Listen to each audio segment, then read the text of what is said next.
You are looking at Julian's pronunciation guide, where we look at how to pronounce better some of the most mispronounced words in the world, like this other curious word. But how do you say what you're looking for today?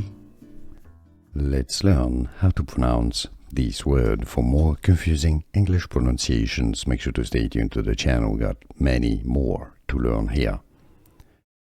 Let's break down the pronunciation in English.